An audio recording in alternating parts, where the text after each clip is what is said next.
The Independent National Electoral Commission started a continuous voters registration exercise 11 months ago.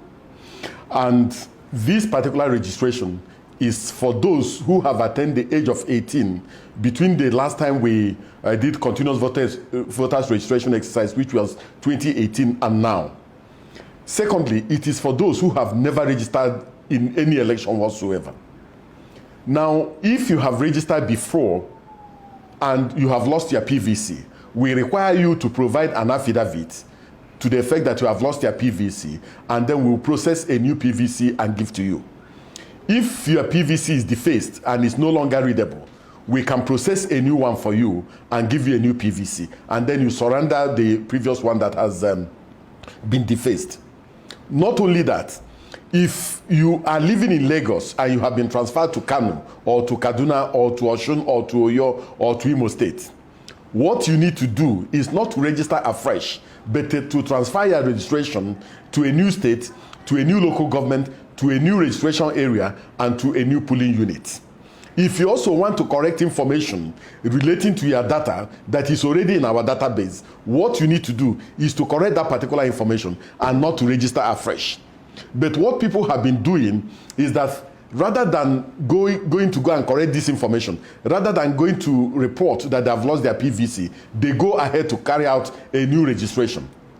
And then when we run the process on our ABIS, we find out that the person has done double registration. So what the commission has done is to cancel this fresh registration and leave the previous registration as valid, giving the individual the window to correct such an anomaly, despite the fact that it's a clear violation of the law. So that is the extent we have gone in relation to this.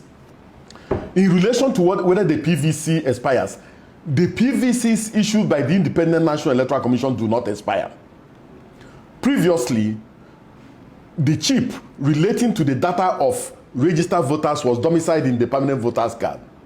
But since we introduced the BVAS, the data relating to every individual registered in a particular polling unit is now domiciled in the PVC.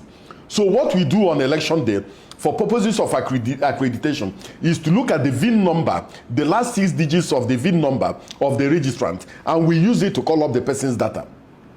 If that is not available, we use the QR code or we use the barcode to call up the person's data.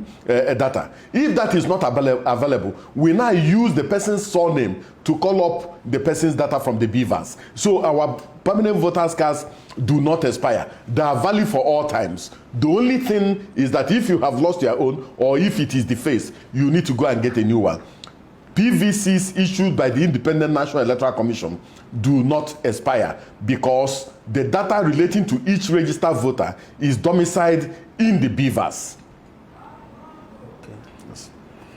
There are also people talking about that INEC is not doing enough